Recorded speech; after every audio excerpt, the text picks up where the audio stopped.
Welcome to a journey through one of the most disturbing cases in Appalachian history. In autumn 1892, deep in eastern Kentucky's Cumberland Plateau, Sheriff Eli Vance led a posse to Hatcher's Hollow, a place even locals feared. There they uncovered a nightmare. Sisters Elizabeth and Morwen Blackwood had spent 20 years luring transient men to their compound, believing they were chosen to birth a new tribe of Enoch. 23 feral children were found living in squalor. The sisters felt no remorse, only divine purpose. How was this hidden so long? Subscribe for more buried histories and comment your city and time. Below the Cumberland Plateau in the autumn of 1892 was a land where civilization existed only as fragile outposts scattered across an unforgiving wilderness. Eastern Kentucky's mountain country stretched for hundreds of miles, a labyrinth of steep ridges, narrow hollows, and forests so dense that sunlight struggled to reach the forest floor even at midday. Communities were separated not by miles but by days of hard travel, along treacherous traces that disappeared with each winter's snow and spring's flooding. It was a place where a man could vanish into the green depths and never be found, where the boundary between the known world and the unknown was measured in footsteps rather than distance. In this landscape of profound isolation, there existed pockets of human habitation so remote that they operated under their own laws, their own beliefs, their own terrible logic. Hatcher's Hollow was one such place. Even among the isolated settlements of Floyd County, it held a particular reputation. The hollow lay deep within a fold of mountains, accessible only by a single overgrown logging trace that wound through miles of laurel thicket and across treacherous creek beds. The few locals who knew of its existence spoke of it in hushed tones, when they spoke of it at all. It was a place with a history that predated the county's official formation, settled by families who had pushed into the mountains seeking not opportunity, but escape. The Blackwood family had claimed that land generations prior, and with each passing decade they had retreated further from the world beyond their ridgelines. The family's patriarch in those early days was remembered only as a stern, Bible-clutching man who believed the outside world was beyond redemption. His son, Jedediah Blackwood, took his father's rigid faith and twisted it into something darker still. Those who occasionally encountered Jedediah at the trading post in the 1850s and 60s described a gaunt man with burning eyes who spoke in biblical cadences about prophecy and purity, about a coming apocalypse that would cleanse the mountains and leave only the chosen to inherit what remained. He bought supplies in bulk, salt, flour, iron tools, and disappeared back into the hollow for months at a time. By the 1870s he stopped coming at all, and the few who remembered him assumed he had died, as men did in that country, quietly and without ceremony. But Jedediah had not died. He had retreated completely into his hollow with his two daughters, Elizabeth and Morwen, raising them in absolute isolation, according to his self-made religion. The outside world, he taught them, was corrupted beyond salvation. Their bloodline, he insisted, had been chosen by divine providence to survive the coming judgment and birth a new tribe, a pure generation of mountain people who would reclaim the wilderness after the sinful world had destroyed itself. The sisters grew to womanhood knowing nothing but their father's teachings, nothing but the hollow, and the prophecy that defined their existence. By the time Jedediah finally did pass, sometime in the early 1880s, his daughters were already in their 30s, shaped entirely by his vision. They continued his work with unwavering conviction. On rare occasions, one of them would appear at the general store in the nearest settlement, a full day's walk from the hollow. The merchants who served them remembered women who were unsettling in their silence, who moved with a feral efficiency, who traded furs and ginseng root for the few supplies they could not produce themselves. They spoke only when necessary, their voices flat and strange, their eyes pale and unblinking. Children instinctively moved away from them. Men found excuses to be elsewhere when they entered a room. The pattern began so gradually that no one recognized it as a pattern at all. In 1873, a traveling tinker named Samuel Hodge was noted to have passed through the region, his wagon loaded with pots and tools, heading east along the mountain traces. He never arrived at his next destination. His disappearance was attributed to the dozens of ways a man could die in that country: a broken wagon wheel leading to a fall down a mountainside, a chance encounter with a black bear, a simple wrong turn into terrain from which there was no return. A year later, a young logger from Virginia, seeking work in the timber camps, was last seen asking for directions to a supposed job site somewhere near the Blackwood land. He too vanished without a trace. Then, a fur trapper in 1876, a whiskey peddler in 1878, a circuit preacher in 1880 who had spoken of bringing salvation to the most isolated souls in the mountains. The disappearances occurred with such irregularity, separated by months or even years, that they registered only as individual tragedies in a place where tragedy was commonplace. The men who vanished were all transients, drifters without families waiting for them, without anyone to raise an alarm when they failed to arrive. They were ghosts even before they disappeared. But among the loggers and hunters who worked the high country, a different kind of knowledge began to accumulate. It was spoken of only in whispers around campfires, never in town where it might be dismissed as superstition. A man was a fool, they said, to travel alone near the trace that led to Hatcher's Hollow. There were things in those mountains, they whispered, that had nothing to do with bears or weather. There were women there who practiced old ways, dark ways, who could call a man off the path with a look or a word. It was the language of folk belief, of mountain magic and granny witches, the kind of talk that respectable men dismissed, but that those who lived closest to the wilderness took seriously. Sheriff Eli Vance had held his position in Floyd County for nearly 15 years by the time the Blackwood case finally broke open. He was a man in his late 50s, weathered by decades of maintaining order in a region where the concept of law was still something of a novelty to many who lived in the furthest reaches of his jurisdiction. Unlike many lawmen of his era who relied on force and intimidation, Vance was known for his patience and his understanding of the mountain people he served. He had been born in these mountains himself, understood their customs and their silences, knew when to press and when to let things lie. But there was one matter that had troubled him for years, one persistent thread of darkness that he could not unravel, no matter how methodically he approached it. The whispers about men disappearing near Hatcher's Hollow had reached Vance's ears as early as 1875, shortly after he first took office. At first, he had dismissed them as he dismissed most of the folklore that circulated through the mountain communities, tales of haints and witches and curses that belonged more to superstition than to his casebook. But as the years passed and the whispers continued, always in the same vague pattern, always connected to that same remote hollow, Vance began to pay closer attention. The problem was evidence, or rather, the complete absence of it. The men who supposedly vanished were transients by nature, moving through the region without leaving records of their passage. There were no bodies, no witnesses, no grieving families demanding answers. There was nothing concrete enough to justify an official investigation, only the accumulated unease of men who worked the timber camps and knew the mountains intimately. Vance made several attempts over the years to investigate the matter as thoroughly as circumstances allowed. He rode the perimeter of Hatcher's Hollow multiple times, following the old logging trace as far as it remained passable, searching for any sign of the missing men or any indication of foul play. He found nothing but wilderness, reclaiming what little human presence had ever existed there. On one occasion, in 1884, he had ridden directly to the Blackwood property under the pretext of conducting a routine check on isolated homesteads. What he found unsettled him deeply, though he could identify nothing explicitly criminal. The compound consisted of a main cabin in severe disrepair and several crude lean-tos scattered among the trees. The two Blackwood sisters had received him with cold silence, standing in the doorway of their cabin like sentinels, refusing him entry, answering his questions with single words or not at all. But it was the children that disturbed him most. He had glimpsed them throughout his visit, pale faces peering from the undergrowth, small figures darting between trees, always watching, never approaching. He counted at least 8 or 9, though they moved so quickly through the shadows that an exact number was impossible to determine. They made no sound, these children, not even the normal chatter and play that children everywhere engaged in. When he asked the sisters about them, Elizabeth Blackwood had simply stated that they were hers, that they were cared for, and that the law had no business with how a family lived on its own land.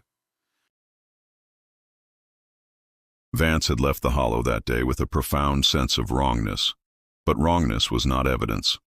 The children appeared malnourished but not starving, neglected, but not obviously abused in any way he could articulate in legal terms.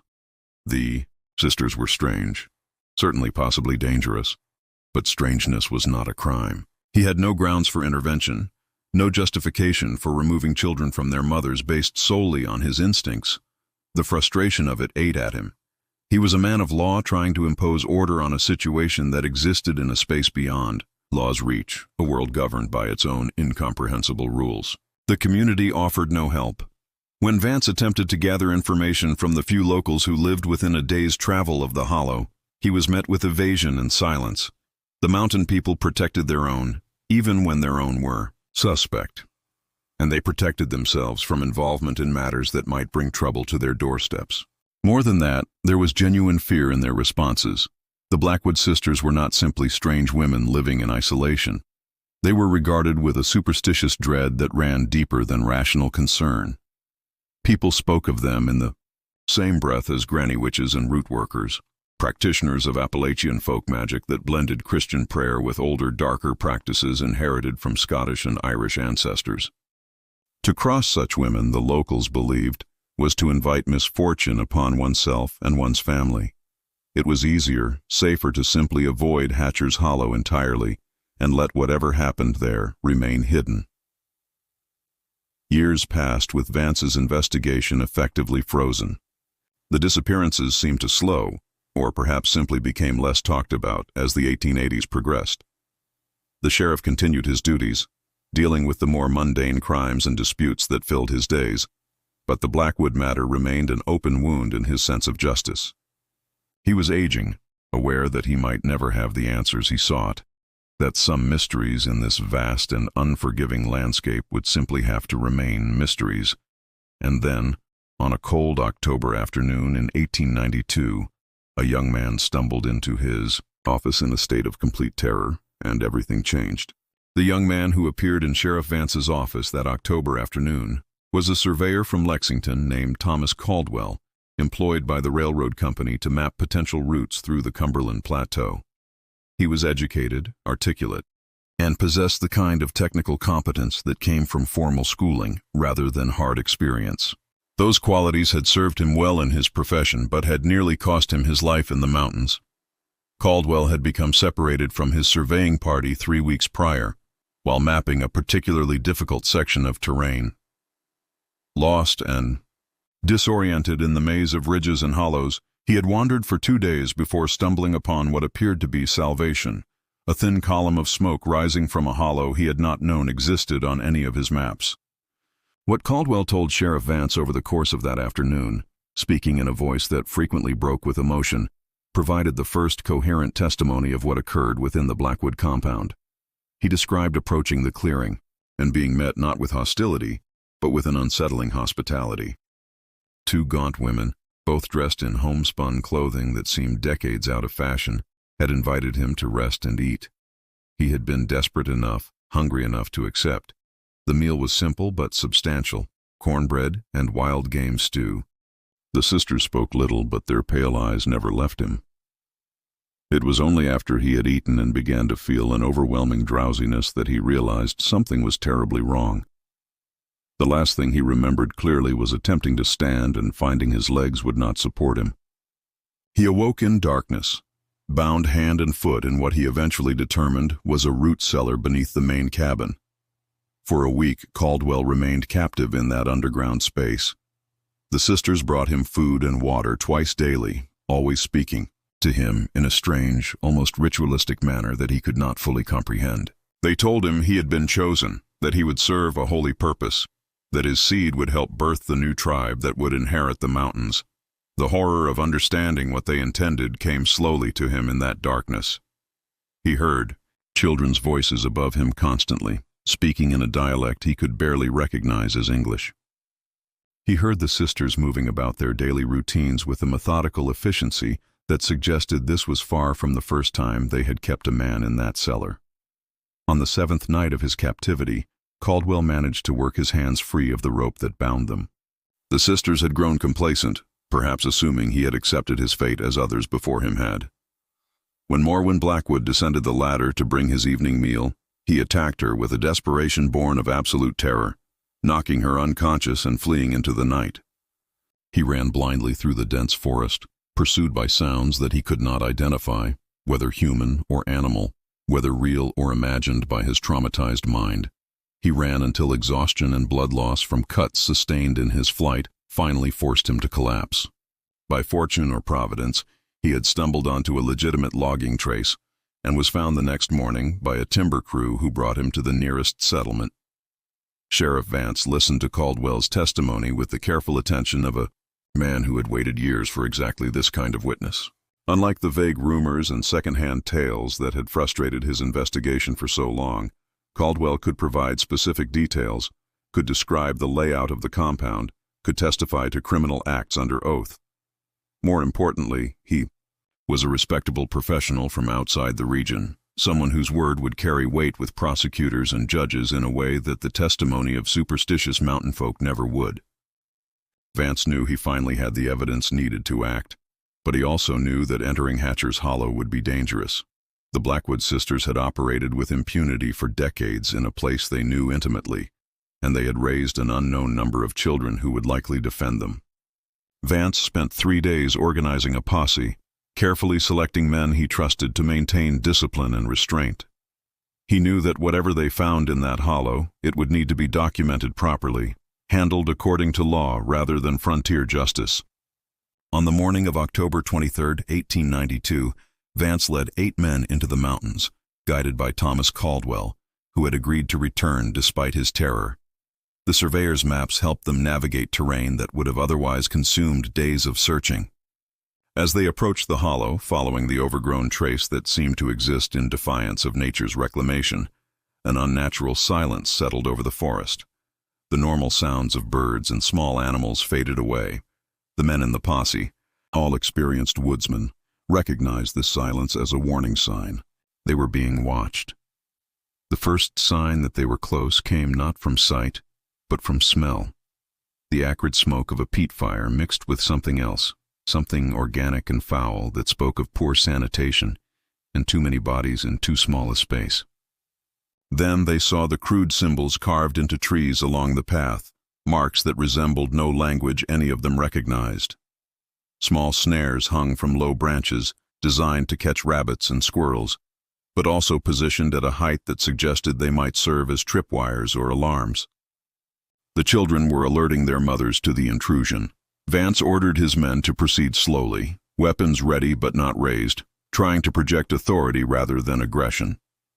They had come to uphold the law, not to wage war, though the distinction might prove meaningless in the confrontation that lay ahead. The Blackwood compound revealed itself gradually as Sheriff Vance's posse emerged from the tree line into a clearing that nature had already begun reclaiming. What struck the lawmen first was not the poverty, though that was evident enough, but the deliberate isolation of the place. The main cabin stood at the center of the clearing, a structure that might have been substantial once, but had deteriorated into a sagging ruin of weathered logs and a roof patched with bark and animal hides. Surrounding it were 4 or 5 lean-tos constructed from branches and scraps of cloth, shelters more appropriate for livestock than human habitation.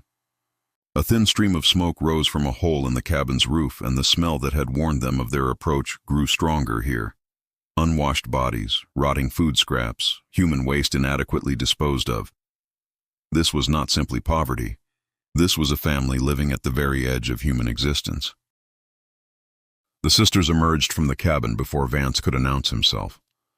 Elizabeth and Morwen Blackwood stood side by side in the doorway, and the sight of them silenced the murmuring among the posse. They were not what the men had expected. There was no wild-eyed madness in their appearance, no obvious signs of the depravity they had been accused of. Instead, they presented as 2 severe, weathered women who might have been any age between 40 and 60, their faces lined by hard living, and their bodies thin from inadequate nutrition. They wore simple dresses of homespun fabric, faded and patched, but clean enough. Their hair, streaked with gray, was pulled back severely from faces that showed no fear whatsoever at the sight of armed men entering their domain. What unsettled the lawmen most was the complete absence of surprise in their pale eyes. They had been expecting this. Perhaps they had always been expecting this. Elizabeth Blackwood spoke first, her voice flat and carrying none of the deference that mountain women typically showed to men of authority. She asked what business the law had on her land, on the sacred ground her father had claimed and consecrated. Sheriff Vance, maintaining his composure, informed her that she and her sister were under arrest for kidnapping and unlawful imprisonment based on the testimony of Thomas Caldwell. At the mention of the surveyor's name, the first crack appeared in Elizabeth's stoic facade, not fear or remorse, but a flash of what might have been disappointment that a chosen vessel had proven unworthy and escaped. She made no move to resist. Neither sister did. They simply stood there, radiating a quiet certainty that whatever the lawmen believed they were doing was ultimately meaningless against the divine purpose the sisters served. Then the children began to emerge, and the true horror of the situation became clear. They came from the lean-tos, from the forest edge, from places of concealment the lawmen had not even identified. One by one, then in small groups, they appeared like ghosts materializing from the morning mist. The deputies began counting, their voices tight with shock as the numbers climbed. 5, 10, 15. The counting continued. 20, 23 in total, ranging from a child who could barely walk to a young man who appeared to be 17 or 18 years old. They were uniformly malnourished, their clothing consisting of rags and animal skins stitched together with obvious inexperience. Their hair was matted and wild. Many were barefoot despite the October cold, but it was their behavior that disturbed the lawmen most profoundly. They made no sound. They communicated through gestures and expressions, moving with a coordination that suggested they had learned to operate as a collective organism. They positioned themselves between the posse and their mothers. Not aggressively, but protectively, their pale eyes, so like Elizabeth's, watching the strangers with an inhuman wariness. One of the deputies attempted to speak to the nearest child, a girl of perhaps 12 years. She recoiled from him as if burned, hissing like a threatened animal before darting behind her siblings. Another deputy tried to approach with his hands raised in a gesture of peace, speaking in the soft tones one might use with frightened livestock. The children responded by backing away as a group, maintaining their defensive formation. It became clear that these children had been raised with such complete indoctrination against the outside world that they viewed the lawmen not as rescuers but as invaders threatening their mothers and their way of life. They spoke among themselves in a strange pidgin that combined archaic mountain dialect with words that seemed to have no English root. A private language developed in absolute isolation. Sheriff Vance ordered several of his men to search the compound while others kept watch over the sisters and attempted to calm the children. What they found inside the main cabin provided the physical evidence that would support Caldwell's testimony and hint at the fate of the men who had come before him. The interior was dark and thick with smoke from the peat fire that smoldered constantly in the crude hearth. The floor was packed earth covered in filthy straw. Crude bunks lined the walls, far too few for the number of children who somehow existed in this space. In one corner, the deputies found the entrance to the root cellar where Caldwell had been held, a simple trapdoor that opened onto a ladder descending into darkness. They also found, carefully stored in a wooden box as if they were precious relics, a collection of items that could only have belonged to the vanished men. A rusty tin of tobacco, a bent pair of spectacles, a single worn boot, a pocket watch that had long since stopped, a small Bible with a name inscribed inside the cover that no one present recognized.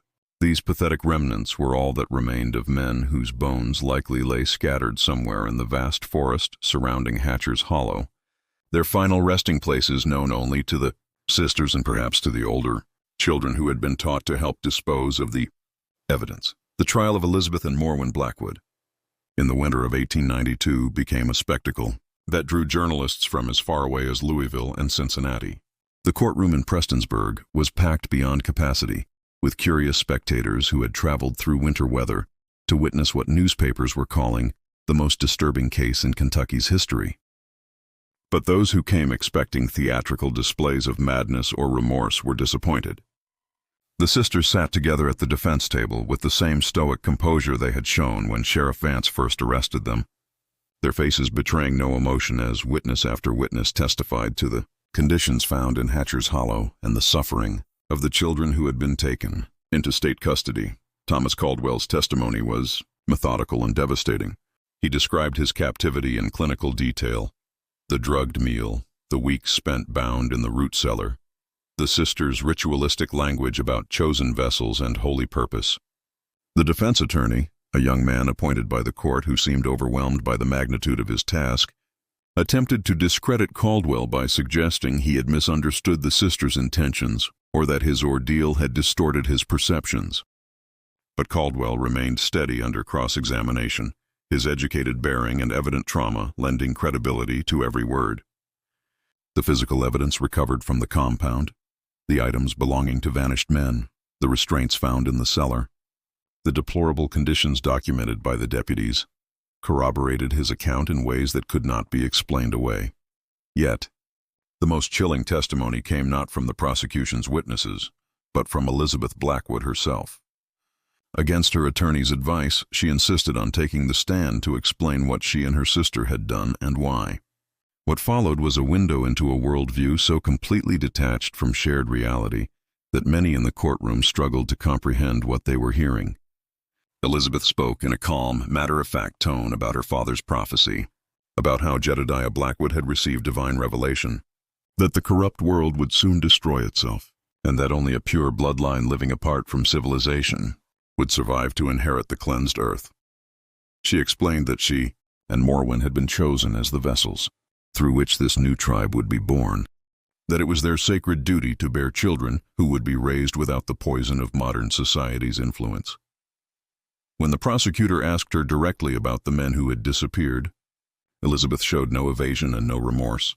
She referred to them as vessels, instruments of divine purpose rather than human beings with lives and families. She described how she and her sister would identify strong men passing through their territory, men whose seed would produce healthy offspring. They would offer hospitality, administer herbs that induced compliance, and perform what Elizabeth called the rite of union, a term that made several spectators leave the courtroom in disgust. She spoke of this process with the same tone one might use to describe planting crops or preserving food for winter, as simply another task necessary for survival and the fulfillment of prophecy. When asked what became of these men after they had served their purpose, Elizabeth stated only that they were released back to the corrupt world, or that they chose to remain in the hollow and were eventually buried according to the rituals her father had taught her. She would provide no specific locations, no names, no accounting of exactly how many men had died in Hatcher's Hollow over the 2 decades of her and Morwen's reproductive mission. The prosecutor attempted to break through her facade of religious conviction to find some acknowledgement that she understood the enormity of what she had done. He asked if she felt any remorse for the suffering she had caused, for the men who had been murdered, for the children who had been raised in conditions unfit for animals. Elizabeth's response silenced the courtroom. She stated that she felt only pride in having fulfilled her sacred duty, despite the hardships and isolation it required. She said her children were not suffering but blessed, raised in purity away from the sins that would soon consume the outside world. She said the men who had fathered her children should be honored to have participated in the creation of the new tribe, whether they had understood their role or not. There was no remorse because, in her understanding of reality, she had committed no sin. She had simply obeyed a divine mandate as surely as Abraham had been willing to sacrifice Isaac.